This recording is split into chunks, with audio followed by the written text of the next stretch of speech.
श्री स्वयं नमस्तुभ्यम। हर हर महादेव। भोपाल मध्य प्रदेश में गुरुजी पंडित प्रदीप मिश्रा जी के द्वारा बांची जा रही श्री महामृत्युंजय शिव महापुराण कथा आज तीसरे दिन की पूरी हो चुकी है। यह कथा 10 जून से 14 जून तक दोपहर 2 बजे से 5 बजे तक चलेगी। अगर किसी भी कारण से आप आज की कथा नहीं सुन पाए तो संपूर्ण कथा का रास्ता तो आपको इस छोटी सी वीडियो से प्राप्त होने वाला है। बढ़ते हैं आज की कथा की पहली जानकारी की तरफ।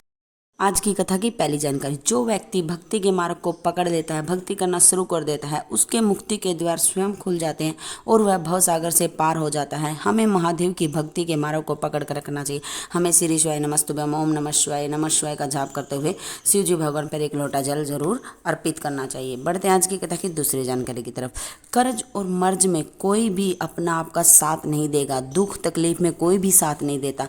कर्ज में और मर्ज में, दुख तकलीफ के समय में हमारे द्वारा किया गया नाम जाप स्मरण या आपका साथ देता है। हमारा शिव जी पर चढ़ाया हुआ एक लोटा जल भक्ति भजन ही हमारा साथ देता है। इसलिए हमें पंचाक्षर मंत्र ओम नमः शिवाय श्री शिवाय नमस्तुभ्यम का जाप करता रहना चाहिए। आज की कथा की तीसरी जानकारी।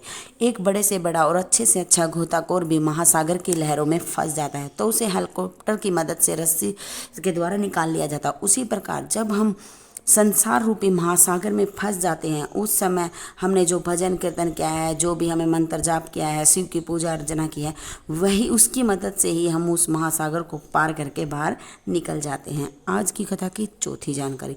जिस प्रकार हम हेलमेट और सीट बेल्ट से सरकार हमारे द्वारा जो हम हेलमेट पहनते हैं, सीट बेल्ट लगाते हैं, उससे सरकार को कोई भी फ़ायदा नहीं होता। उससे जो फ़ायदा होता है वह हमें होता है। उसी तरह से शिव मंदिर में एक लोटा जल चढ़ाना, मंदिर जाना, भगवत भजन करने से ही भी सीहोर वाले महाराज को कोई लाभ नहीं होता, उसका लाभ हमें अब स्वयं होता है। आज की कथा की पांचवी जानकारी। राधा वर्मा क्रोंद भोपाल से पत्र लेकर आई। गुरुजी 10/2/2022 को मैंने सोनोग्राफी करवाई और डॉक्टर ने कहा कि आपके गर्भ में जो बच्चा है उसकी किडनी नहीं है। आप इस बच्चे को जन्म मत देना, यह बच्चा ठीक नहीं रहेगा, बीमार रहेगा। डॉक्टर ने कहा कि आपको 15 दिन के अंदर ही ऑपरेशन करवाना पड़ेगा। हमने दूसरे डॉक्टर से जांच करवाई, उसने भी कहा कि किडनी नहीं है। फिर हमने तीसरे डॉक्टर से जांच कराई, उसने भी कहा कि किडनी नहीं है। फिर हम कुबेरेश्वर धाम गए और वहाँ से रुद्राक्ष लेकर आए और रुद्राक्ष का पानी शिवलिंग पर चढ़ा करके आचमन करना शुरू किया। और शिव का चमत्कार देखिए गुरुजी। जब मैंने 22 दिन के बाद दोबारा सोनोग्राफी कराई तो डॉक्टर भी ने कहा कि यह चमत्कार है कि बच्चे की दोनों किडनियाँ वापस आ गई हैं। मैं महादेव को नमन करने आई हूँ, प्रणाम करने आई हूँ। बढ़ते हैं आज की कथा की छठी जानकारी की तरफ। हम अगर 2 कदम चलकर शिव मंदिर जाएंगे तो हमारे दुख के समय में महादेव भी कैलाश धाम को छोड़कर आपके पास आता है। इसलिए हमें शिव मंदिर हर रोज जाना चाहिए। आज की कथा की 7वीं जानकारी। गाय के पीछे जिस तरह से बछड़ा चलता है, पति के पीछे पत्नी चलती है, उसी प्रकार जो एक लोटा जल लेकर शिव मंदिर जाता है तो उसके पीछे मेरा महादेव चलता है। आज की कथा की 8वीं जानकारी। सुनीता वैरागी भोपाल से पत्र लेकर आई। गुरुजी पशुपति व्रत और एक लोटे जल का क्या वर्णन करूं? भगवान महादेव की महिमा का मैं किसके सामने वर्णन करूं? मेरा बेटा नौकरी के लिए तैयारी कर रहा था। मैंने मेरे बेटे से कहा कि पशुपति व्रत कर और एक लोटा जल शिव मंदिर में चढ़ाना शुरू कर। बेटे ने कहा माँ, एक लोटा जल चढ़ाने से क्या नौकरी मिल जाती है? मैंने कहा हाँ, सीहोर वाला महाराज कहता है। गुरुजी मेरे बेटे ने खूब मेहनत की, खूब परिश्रम किया, पढ़ाई की और शिवजी पर एक लोटा जल चढ़ाना और पशुपति व्रत करना शुरू किया। गुरुजी भोले बाबा की कृपा से मेरे बेटे की रेलवे में स्टेशन मास्टर की नौकरी लग गई है। मैं बाबा को धोख लगाने, प्रणाम करने आई हूँ, नमन करने आई हूँ। आज की कथा की 9वीं जानकारी।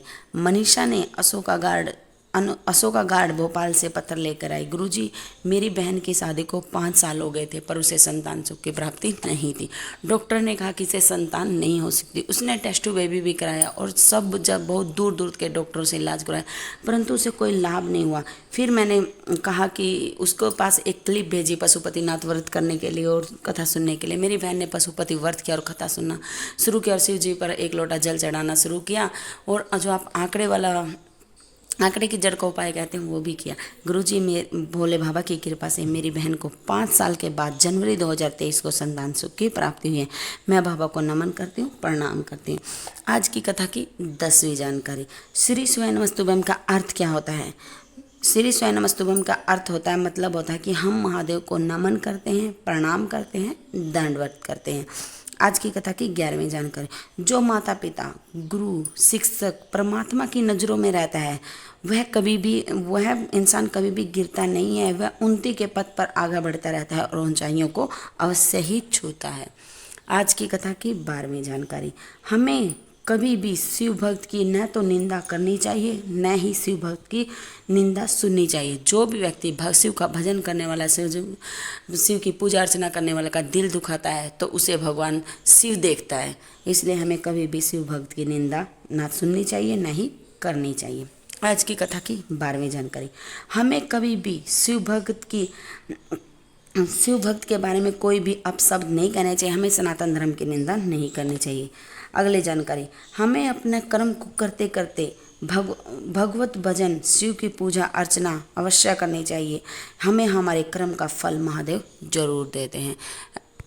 आज की कथा की 14वीं जानकारी। आज की कथा में हमें जानकारी मिली कि जो कि 16 जून को गुरुजी पंडित प्रदीप मिश्रा का जन्मदिन है।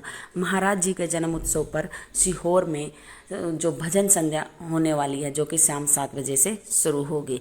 तो अगर गुरुजी ने भी बोला है कि ज़्यादा से ज़्यादा संख्या में वहाँ पहुंचकर इस जो भजन संध्या का आनंद लें, उसे सुने। आज की कथा की 15वीं जानकारी। जो अगली कथा है वह 19 जून से 25 जून तक बिहार में होगी। जो है इसका समय रहेगा दोपहर 2 बजे से 5 बजे तक। यह थी आज की कथा की संपूर्ण जानकारी। अगर जानकारी अच्छी लगी हो तो कमेंट बॉक्स में श्री शिवाय नमस्तुभ्यम हर हर महादेव जरूर लिखना। हर हर महादेव, श्री शिवाय नमस्तुभ्यम।